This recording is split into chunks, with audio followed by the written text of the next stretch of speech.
काफी अच्छे से होंगे। जैसा कि आपको पता है, आपके प्यारे शिक्षक अमित सर ने एक विद्यार्थियों के हित में एक बड़ा अच्छा कार्य किया है, तो उनके ही अनुरोध पर हम आज उपस्थित हुए हैं कक्षा 10वीं की हिंदी विषय में बोर्ड परीक्षा के अनुसार जो महत्वपूर्ण प्रश्नोत्तर बनने वाले हैं उन पर चर्चा करने के लिए। साथ ही बच्चों, आपको पता है जैसा कि बोर्ड ने अब की बार अपने एग्जाम पैटर्न में चेंज कर दिया है, तो उस एग्जाम पैटर्न के अकॉर्डिंग जो ऑब्जेक्टिव क्वेश्चन बन सकते हैं, जो वैकल्पिक प्रश्न बन सकते हैं, उन पर हम चर्चा करेंगे। तो आइए देखते हैं। पहला प्रश्न है, निम्नलिखित में से सूरदास की रचना कौन सी है? तो ऑप्शन में हम देखते हैं रामचरितमानस, सूरसागर, बीजक, पद्मावत।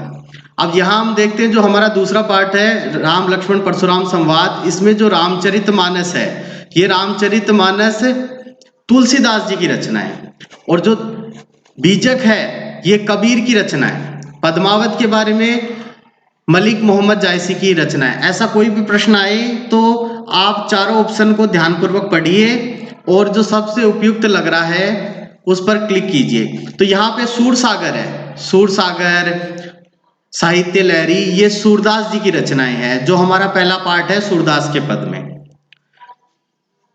दूसरा प्रश्न, श्री कृष्ण के मित्र का क्या नाम है? यहां मित्र की बात कही गई है जो गोपियों को योग का संदेश देता है। पहला पार्ट जिसमें आप लोगों ने पढ़ा होगा कि श्री कृष्ण अपने मित्र उद्धव को भेजते हैं। उद्धव को इसलिए भेजते हैं ताकि वे गोपियों को भक्ति मार्ग का संदेश दे सके, योग का संदेश दे सके। तीसरा प्रश्न, उद्धव को बड़भागी, बड़भागी यानी बड़े भाग्य वाला कहने में कौन सा भाव निहित है? कौन सा भाव निहित है? तो बच्चों, गोपियां यहां पर उद्धव को व्यंग्य कर रही है। वे ये बताना चाह रही है कि जो उद्धव जो ज्ञान मार्ग या भक्ति मार्ग की धारा प्रवाहित कर रहे हैं, उनका उनके लिए कोई मोल नहीं है। वे वाकई में कहने को उद्धव को बड़भागी या भाग्यशाली कह रही है, पर वाकई में उद्धव भाग्यशाली नहीं है, क्योंकि वो श्री कृष्ण के प्रेम से वंचित है। चौथा प्रश्न देखिए, मन की मन ही मांझ रही का क्या अर्थ है? तो यहां देखिए, मन की मन ही मांझ रही, मांझ रही यानी अंदर ही रह गई। तो जो मन की बात है वो मन में ही रहना। अगले प्रश्न पर चर्चा करते हैं, गोपियां क्या नहीं सुनना चाहती? तो देखिए, गोपियां जो योग संदेश है जो उद्धव जी उन्हें दे रहे हैं, उन्हें वो कड़वी ककड़ी जैसा लगता है, तो गोपियां योग संदेश नहीं सुनना चाहती। छठा प्रश्न, गोपियों का मन चुराकर कौन ले गया?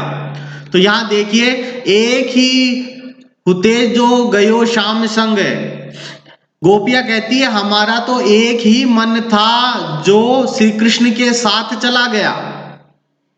अगला देखिए, इस प्रश्न की चर्चा हमने इससे पहले वाले प्रश्न में कर ली है। गोपियां कड़वी ककड़ी किसे कहती है? तो कड़वी ककड़ी जो कह रही है वो कह रही है उद्धव द्वारा दिए गए योग संदेश को। सुनत जोग लागत है ऐसो जो कड़वी ककड़ी, जोग उद्धव द्वारा दिए गए योग संदेश ऐसा प्रतीत होते हैं कि मान लीजिए जैसे कोई कड़वी ककड़ी हो। अगला प्रश्न, गोपियों के अनुसार किसने राजनीति की शिक्षा प्राप्त की है? अंतिम पद में यह प्रश्न आता है। तो श्री कृष्ण ने गोपियों के अनुसार राजनीति की शिक्षा प्राप्त की है। हरि है राजनीति पढ़ियाए, यह अंतिम पद है। गोपियों के अनुसार पहले से ही चतुर कौन था? श्री कृष्ण, क्योंकि पद में आया है कि वे पहले से ही चतुर है और अब तो उन्होंने राजनीति पढ़ ली है। अगले प्रश्न पर चर्चा करते हैं, प्रीति नदी। बेटा देखिए, प्रीति नदी यानी प्रेम रूपी नदी। जो प्रेम रूपी नदी है, यहां पर रूपक अलंकार का प्रयोग हुआ है, ध्यान दीजिएगा। ये प्रीति नदी किसके लिए प्रयोग हुआ है? तो ये प्रीति नदी श्री कृष्ण के लिए प्रयुक्त हुआ है। अगला प्रश्न, प्रथम पद में कौन अपने आप को भोली और अबला समझती है? तो यहाँ पर गोपियां है, गोपियां ये कह रही हैं सूरदास अबला हम बोरी, कि सूरदास जी ये कह रहे हैं कि गोपियां उद्धव जी से ये कह रही है कि हम तो अबला हैं, हम तो भोली भाली हैं, गुर चाटी जो पागी। अब यहाँ गुर का अर्थ क्या है? गुर का अर्थ कोई टेक्निक्स या टेक्टिक्स नहीं है, यहाँ गुर का अर्थ है गुड़। गोपियां ये कहती हैं कि श्री कृष्ण गुड़ के समान है और हम चींटी के समान, हम उनके प्रेम में अनुरक्त हैं, डूबी हुई हैं। अगला प्रश्न, गोपियां कौन सी बात किसे बताना चाहती थी? तो यहां देखिए, गोपियां अपने मन की जो बात है वो श्री कृष्ण से को बताना चाहती थी। अगला प्रश्न, उद्धव गोपियों को कौन सा संदेश देता है? तो यहाँ पे इसकी चर्चा हम कर चुके हैं। उद्धव जी द्वारा योग साधना की संदेश गोपियों को दिया गया है। अगला प्रश्न, गोपियों ने हरि यानी श्री कृष्ण की तुलना किससे की है? यहाँ देखिए पद आता है, तीसरा पद, हमारो हरि हारिल की लकड़ी। तो हारिल से यहाँ तुलना की गई है। मन चक्री, मन चक्री से क्या अभिप्राय है? तो मन चक्री से अभिप्राय है मन की अस्थिरता। पद में आया है, यह तो सूर तिनई ले सोपो जिनके मन चक्री, जिनके मन चक्री है, जिनके मन में अस्थिरता है, उन्हें ही ले जाकर सौंपे। क्यों? क्योंकि हमने तो मन क्रम वचन से श्री कृष्ण को ही अब सब कुछ मान लिया है। अगला प्रश्न, गोपियों ने योग संदेश को किसके समान कड़वा बताया है? तो उत्तर है कड़वी ककड़ी। अगला प्रश्न, अपरस रहते स्नेह तगाते, यहाँ अपरस का अर्थ क्या है? अपरस, परस यानी स्पर्श, यानी नहीं, यानी बिना स्पर्श के, यानी अलिप्त। अपरस रहते स्नेह तगाते, यहाँ तगा का क्या अर्थ है? तगा का अर्थ है बच्चों धागा, धागा। क्योंकि गोपियां व्यंग्य कर रही है उद्धव जी पे कि तुम श्री कृष्ण के प्रेम रूपी जो धागा है उनका आपने कभी स्पर्श ही नहीं किया है। अब हम अपने दूसरे पार्ट के महत्वपूर्ण प्रश्नोत्तर पर आते हैं, जो है राम लक्ष्मण परशुराम संवाद। यहां देखिए परशुराम को क्या देखकर गुस्सा आता है? तो यहाँ घटना में साफ साफ जिक्र है कि टूटे हुए शिव के धनुष को देखकर उन्हें भयंकर वे क्रोधित हो जाते हैं और राजा जनक की सभा में आते हैं। तुलसीदास के अनुसार कुमड़बतिया किसे देखकर मुरझाती है? लक्ष्मण जी परशुराम जी पर व्यंग्य करते हुए कहते हैं कि यहाँ कुमड़बतिया को नाई जो तर्जनी देखी मर जाई। ये कुमड़बतिया का अर्थ है काशी फल या कच्चा फल। तो यहाँ ऐसा कोई कच्चा फल नहीं है जो आपकी तर्जनी, तर्जनी जो आपके हाथ की वह अंगुली जो आपके अंगूठे के पास में होती है। अगर हम किस पर आरोप लगाते हैं या चेतावनी देते हैं तो तर्जनी का प्रयोग करते हैं, तो यहां पर तर्जनी के लिए कहा गया है। अगला प्रश्न, तुलसीदास ने भृगुकुल केतु शब्द किसके लिए प्रयुक्त किया गया है? तो यह प्रयुक्त हुआ है परशुराम जी के लिए। भृगु, भृगु वंश की पताका स्वरूप कौन है? भृगु वंश की पताका स्वरूप है बच्चों परशुराम जी। अगला प्रश्न, देखी कुठारू सरासन बाना, यहां कुठारू का अर्थ क्या है? कुठारू का अर्थ है कुल्हाड़ा। आप देखिए जो कुठार है, फरसा है, आप इन चारों प्रश्न ऑप्शंस जो है उनको ध्यान से पूर्वक पढ़िए और जो सर्वाधिक उपयुक्त लगता है उस पर आपको क्लिक करना है। आगे देखिए परशुराम के क्रोध को किसने शांत करने का प्रयास किया? तो यहां पर सभी को पता है श्री राम ने परशुराम के क्रोध को शांत किया। जल सम वचन बोले रघुकुल भानु, यानी जल के समान शीतल कर देने वाले वचन रघुवंश के सूर्य स्वरूप भगवान श्री राम ने कहे। अगला प्रश्न, परशुराम लक्ष्मण का वध क्या समझकर नहीं करते? तो बालक समझकर, क्योंकि बार बार यही बात परशुराम जी लक्ष्मण जी से कह रहे हैं कि तुम बालक हो इसलिए मैं तुम्हें छोड़ रहा हूं। श्री राम ने किसके धनुष को तोड़ा था? तो बेहद आसान प्रश्न है, शिवजी के धनुष को श्री राम ने तोड़ा था राजा जनक की सभा में। निम्नलिखित में से तुलसीदास जी की रचना कौन सी है? तो देखिए, हम बात करते हैं सूरसागर, इसके बारे में हमने पढ़ लिया था, ये सूरदास जी की रचना है। पद्मावत जो मलिक मोहम्मद जायसी की रचना है। साकेत अयोध्या सिंह उपाध्याय हरिओद की रचना है, पर हमारे जो सिलेबस में है, पाठ्यक्रम में, वो है रामचरितमानस। आप बच्चों ध्यान रखिएगा, जो आपका दूसरा पाठ है ये रामचरितमानस के बालकांड से लिया गया है, जो कि तुलसीदास जी की सर्वाधिक चर्चित रचना है। अगला प्रश्न, राम लक्ष्मण परशुराम संवाद शीर्षक रामचरितमानस के किस कांड से लिया गया है? तो इसकी चर्चा हमने कर ली थी, तो ये रामचरितमानस के बालकांड से उद्धृत है। हे नाथ, शिव धनुष को तोड़ने वाला तुम्हारा ही कोई दास होगा, ये शब्द किसने किसको कहे हैं? तो देखिए, ये शब्द राम ने परशुराम जी को कहे हैं। आपके पाठ की जो पहली पंक्ति है वो यही है कि हे नाथ शंभु धनु भंजनी हारा, होइए केऊ एक दास तुम्हारा, कि हे स्वामी, हे नाथ, शिव धनुष को तोड़ने वाला आपका ही कोई दास या सेवक होगा। परशुराम ने सेवक किसे कहा है? परशुराम ने कहा है अगली पंक्तियों में, सेवक जो करे सेवकाई, यानी जो सेवा का काम करता है वही क्या है? वही वस्तुतः सेवक है। बच्चों, परशुराम ने सभा में उपस्थित राजाओं को क्या धमकी दी? हम जानते हैं परशुराम जी अपने क्रोध भाव के कारण चर्चित है, तो उन्होंने कहा कि शिव के धनुष को जिसने तोड़ा है वो इस सभा से अलग हो जाए, वरना मैं सभी राजाओं का वध कर दूंगा। तो वध करने की धमकी परशुराम जी द्वारा दी गई। अगला प्रश्न, तुलसीदास ने कौशिक शब्द किसके लिए प्रयुक्त किया गया है? ये ध्यान रखिएगा, कौशिक शब्द राम लक्ष्मण के गुरु विश्वामित्र के लिए प्रयुक्त है।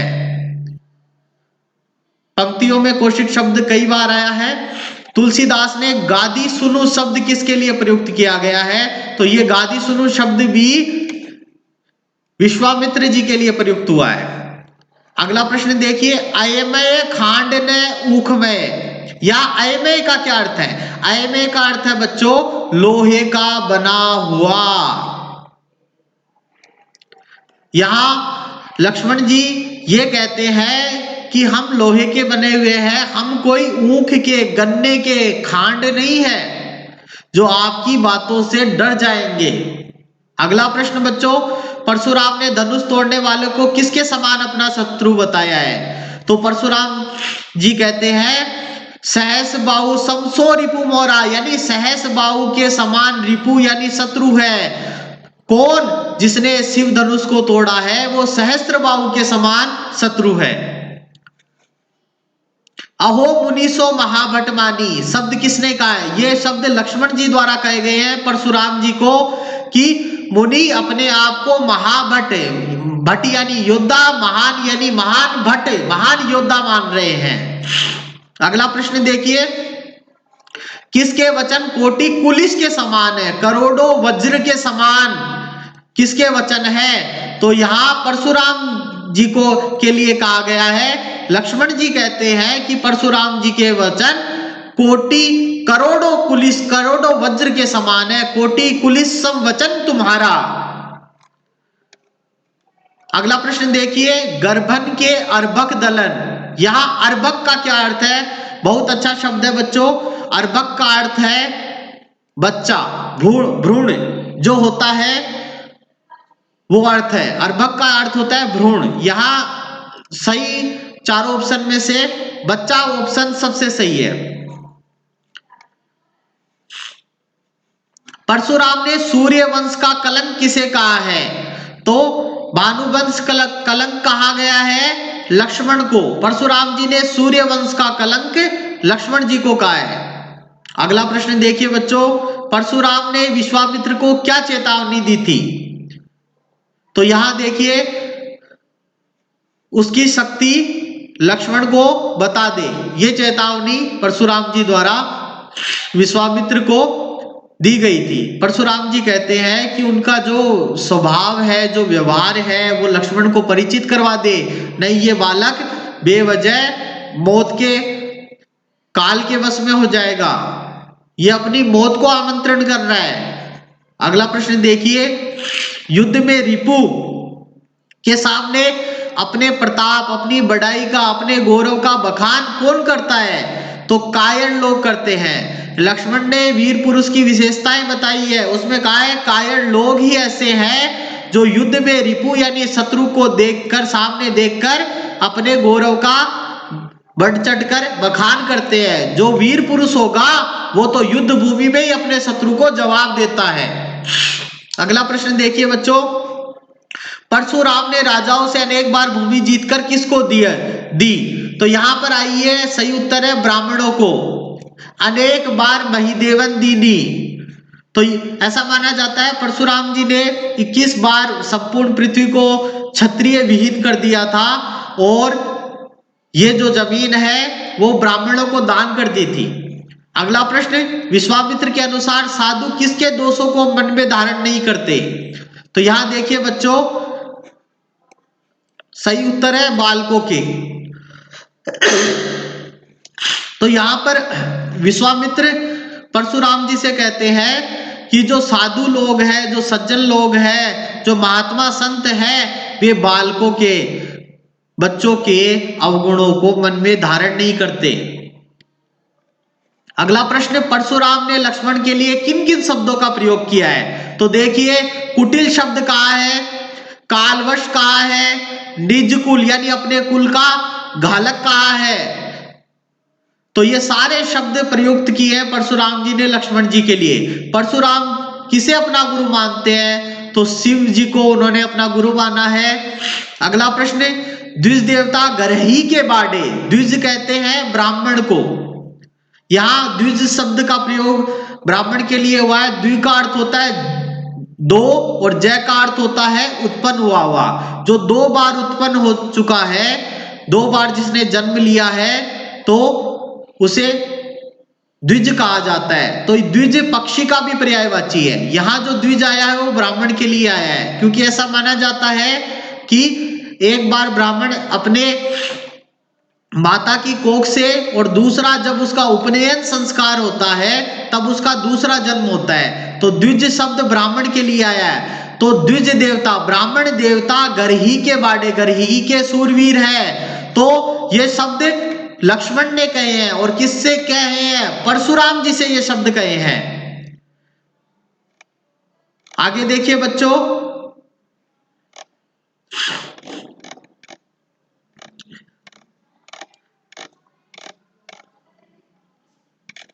हम बात करते हैं उत्साह कविता की। निराला जी वाकई में निराले कवि थे। उनके जीवन में सबसे बड़ा दुख क्या था? तो यहां देखिए, कार का गीत है। तो पंक्ति में स्वाभाविक रूप से आया है। जो उत्साह है वो एक आह्वान गीत है जो बादलों को संबोधित है। और किसके द्वारा लिखा गया है? ये निराला जी के द्वारा लिखा गया है, सूर्यकांत त्रिपाठी निराला। तो बच्चों, निराला जी का जो जन्म हुआ था वो जन्म बसंत पंचमी में बताया गया है कि बादल में वज्र छिपा हुआ है।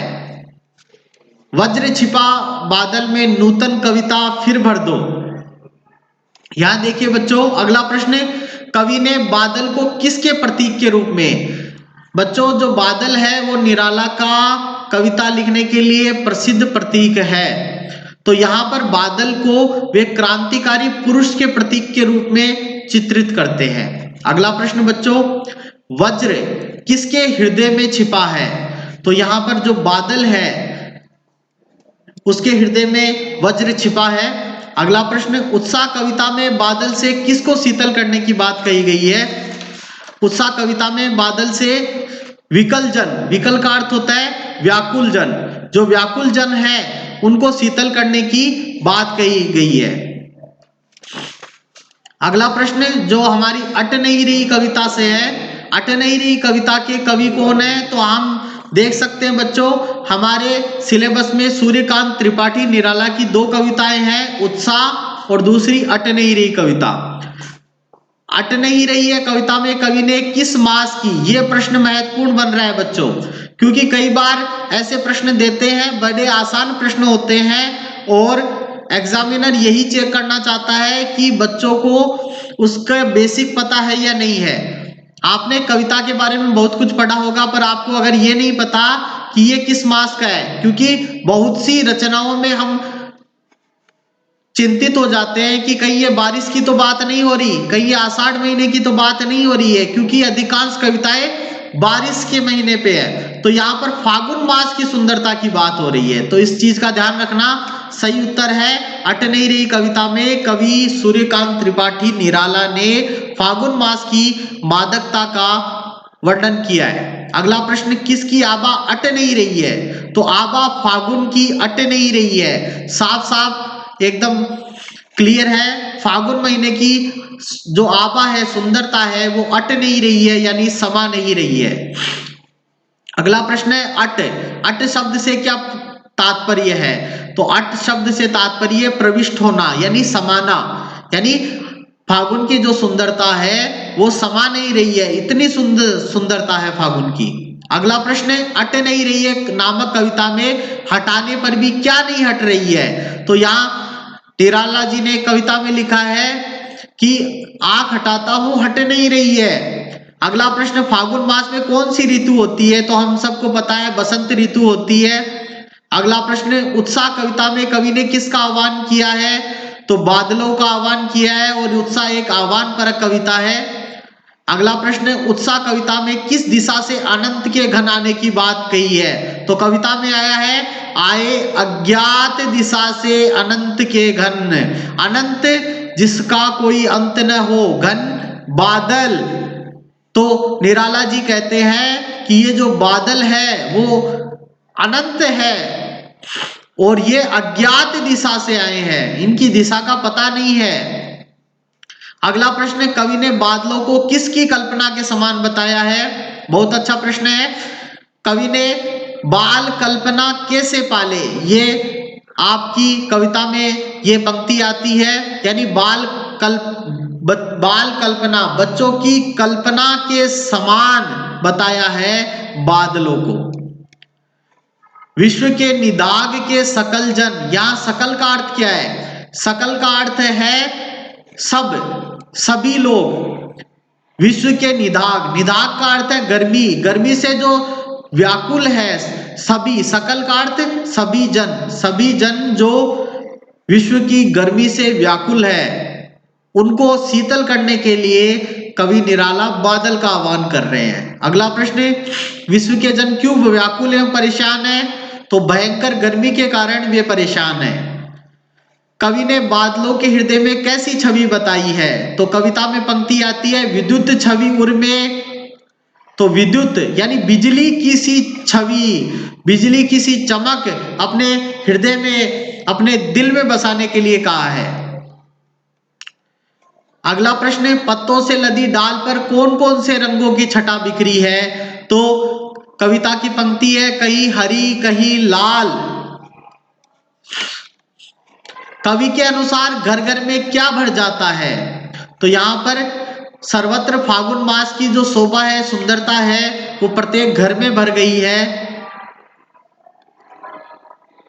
अट नहीं रही है नामक कविता में पाठ पाठ पर क्या बिखरी है? तो कविता की पंक्ति आती है पाठ पाठ पर शोभाश्री, शोभाश्री संपन्नता, पाठ पाठ हर जगह सर्वत्र। अगला प्रश्न, मंद गंध पुष्पमाल, तो यहां देखिए का धारक है, यानी मंद गंध पुष्पमाल को धारण करने वाला किसे कहा गया है? तो यहाँ फागुन को कहा गया है। मंदी यानी धीमी, गंधी यानी खुशबू, पुष्प यानी फूल, माला धीमी खुशबू वाले पुष्पों की माला को धारण करने वाला कौन है? वो है फागुन मास। कविवर ऋतुराज ने, ये हमारी अगली कविता कन्यादान, जो कि आपकी बोर्ड परीक्षा के लिहाज से बहुत महत्वपूर्ण कविता है। कविवर ऋतुराज ने अपनी कविताओं में किस वर्ग के जीवन का अधिक वर्णन किया गया है? तो शोषित वर्ग, शोषित और जो दबे कुचले वर्ग है उनका ऋतुराज ने अपनी कविताओं में अधिक वर्णन किया है। अगला प्रश्न है कन्यादान कविता में प्रामाणिक किसे कहा गया है? तो यहाँ पर दुख को प्रामाणिक कहा गया है। कविता की पंक्ति कहती है कितना प्रामाणिक था उसका दुख। प्रामाणिक यानी वास्तविक। किसका? माँ का। माँ का जो दुख है वो कितना वास्तविक था। महत्वपूर्ण प्रश्न, माँ की अंतिम पूंजी किसे कहा गया है? माँ की अंतिम पूंजी उसकी अपनी बेटी को कहा गया है। जैसे वही उसकी अंतिम पूंजी हो। माँ ने अपनी बेटी को किस रूप में देखा है? तो यहां पर कविता की एक पंक्ति आती है, पाठिका थी वह धुंधली प्रकाश की। तो पाठिका रूप में माँ ने अपनी बेटी को देखा है। माँ ने किसे देखकर न रीझने का आदेश दिया है? तो माँ द्वारा जो परंपरागत आदर्श रूप से हटकर अपनी बच्ची को जो सीख दी जा रही है कन्यादान के समय, तो माँ महत्वपूर्ण सीख देखती है कि पानी में झांककर अपने चेहरे पर कभी मत रीझना, यानी पानी में झांककर अपने चेहरे पर कभी खुश मत होना। अगला प्रश्न, आग का प्रयोग किस कार्य के लिए बताया गया है? तो ये बड़ी हृदय विदारक पंक्ति है। इसमें कहा जाता है आग रोटियां सेकने के लिए है, जलने के लिए नहीं। तो यहाँ आग का प्रयोग कवि यही बताना चाहता है कि माँ द्वारा अपनी बेटी को यह सीख दी जा रही है कि आग रोटियां सेकने के लिए है, जलने के लिए नहीं। कहने का मतलब यह है आज भी जो समाज की व्यवस्था है, जो पुरुष प्रधान समाज है, उसकी व्यवस्था के कारण आज भी कई बहुओं को जबरन जलाकर मार दिया जाता है, या उनका इस तरह शोषण किया जाता है, या वे पीड़ित होकर ससुराल में खुद को आग लगा लेती है। अगला प्रश्न, भारतीय समाज में लड़की का दान का अर्थ है। लड़की का दान कन्यादान, और कन्यादान करते हैं विवाह के समय में। तो यहाँ अर्थ होता है लड़की का विवाह। बेटी का स्वभाव था, तो बेटी का स्वभाव भोला भाला था, उसके वास्तविक जीवन की सच्चाइयों से वो परिचित नहीं थी। कन्यादान कविता के कवि का क्या नाम है? तो आइए, हम सबको पता है राजस्थान के प्रसिद्ध कवि है ऋतुराज, जिन्होंने कन्यादान नामक कविता लिखी है। अगला प्रश्न, कन्यादान कविता में कवि ने किसको धुंधले प्रकाश की पाठिका कहा है? तो कविता में पंक्ति आती है, पाठिका थी वह धुंधले प्रकाश की। तो बेटी को कहा है, माँ ने कहा है। कहने का आशय यह है कि उसे भावी जीवन में जो सुख है, जो धुंधला धुंधला प्रकाश है, प्रकाश से आशय यहाँ खुशियों से है। धुंधला जो अस्पष्ट है, जो अस्पष्ट प्रकाश है, उसको वो पढ़ सकती थी। यानी शादी होने के बाद भावी जीवन में जो खुशियां मिलेगी उसका तो उसे पता था, पर जीवन की कठोर वास्तविकताएं और उसके साथ क्या हो सकता है, जीवन की सच्चाइयों से वो परिचित नहीं थी। अगला प्रश्न, आग रोटियां सेकने के लिए वाक्य का प्रतीकार्थक है। क्या माँ कहना चाहती है आग रोटियां सेकने के लिए है? तो ये प्रश्न ध्यान से पढ़िए। आग सही जलाना, रोटी न जलाना और रोटी कच्ची न रखना। तो आग रोटियां सेकने के लिए है, इसका जो प्रतीकार्थक है वो यथोचित प्रयोग है, यानी एज इट इज प्रयोग किया गया। इसका यही अर्थ है, माँ यही कहना चाहती है कि आग रोटियां सेकने के लिए है, जलने के लिए नहीं। तो आज के लिए बच्चों इतना ही। हम नेक्स्ट क्लास में मिलेंगे, जो बोर्ड क्लास है उसके गद्य खंड के महत्वपूर्ण वैकल्पिक प्रश्नों पर चर्चा करने के लिए। तब तक आप अपने स्वास्थ्य का ध्यान रखिए और तनाव से बचे, पर्याप्त नींद ले, अपने खान पान का ध्यान रखें और खुश रहे। धन्यवाद।